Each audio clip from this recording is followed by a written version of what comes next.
السلام عليكم ورحمة الله وبركاته. مقالكينا maanta waxa kaga hadli doonaa sida loo buuxiyo sida loo qurxiyo shaashada kombiyuutarkaaga. Insha Allah doon maqaalka intaan bilaabo waxaan naga raalignay maqaalkii hore bilcodka ahaa. Marka aad iyo aad asoo socon insha Allah. Hadda marka koowaad waxa u baahanaysaa program la dhaho Rainmeter. Rainmeter marka soo dejisatid Microsoft Store ka soo dhaxgelaysaa waxaan ku soo qoraysaa live wallpaper. Microsoft Store kana soo dhaxgelinaa isagana waxa ku qornaa live wallpaper.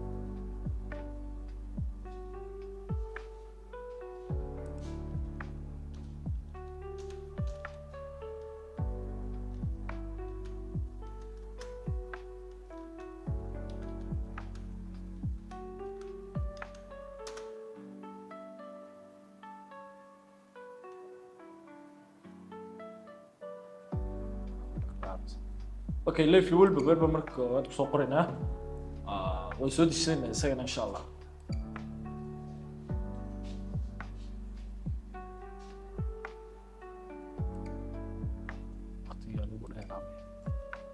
Skinka labaad ee ku xigsiino waa Rainmeter skins. Sababtoo ah Rainmeter skinsku waxay naga caawinayaan in aan sameysano computerkeena inuu sameeyo time login. Okay, programkii koowaad uu noo soo degay marka isaga uu ku soo dejisanaa. Tawaana shaqin idea.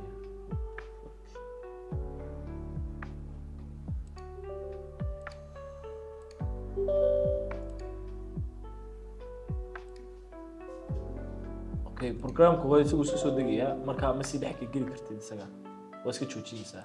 Marka programkeena labaad ku xigay la dhaho Mond waa skin kamid ah marka kaas aan soo dhaxgelinaa marka kaas ay noo soo degay insha Allah.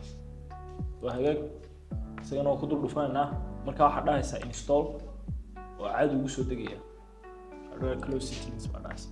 Marka hadda desktop-keena aragtid waxaad ku arkaysaa in ku soo muuqatay yani maalintii date-kii iyo saacadii inta marayso iyo halkan music oo aad iyagana iska qari kartaa daba baahatay.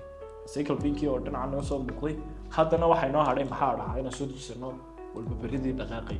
Hadda aad afkirin weydid ama aad doonaysid inaad soo dejisan waxa soo geli kartaa website kala dhaho wallpaper flare. Wallpaper flare marka soo gelisid halka waxaad ka helaysaa image ama background aan dhaqaaqay. Ka background-ka aad ka heshid dookhaaga ah ayay soo saarnaysaa.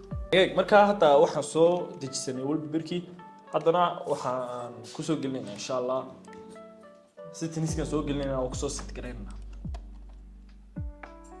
Okay, waxa soo dhaxgelaysaa background browse ba dhaysaa kadib wallpaperka la soo degtay ayaad gelinaysaa. Okay, marka oo idinka ka wallpaperkina gelinay sida uu soo baxaya ayaan maleynayaa. Kaasoo ka dhignay وهيك marka hadii ama live wallpaper-ka aad heshid waxaad ku bedelan kartaa hadii heshid background dhaqdhaqaaq ama live wallpaper la soo degaysaa dad background dhaqdhaqaaq ay rabtid hadii background istaagsan ama yani dhaqdhaqaaq inaad meesha lahayna website-ka wallpaper flare ayaa soo gelaysaa. marka insha Allah waxaan rajaynaa muuqaalkeena ka anfacday waxaan leeyahay insha Allah muuqaalo badan ayaan wiiga soo dhigi doonaa. muuqaalka ku xigana wuxuu noqon doonaa top AI5 tools ka description-ka nidigayo hadii aad muuqaalkan ka anfacday ha ilaawina daawatid muuqaalka.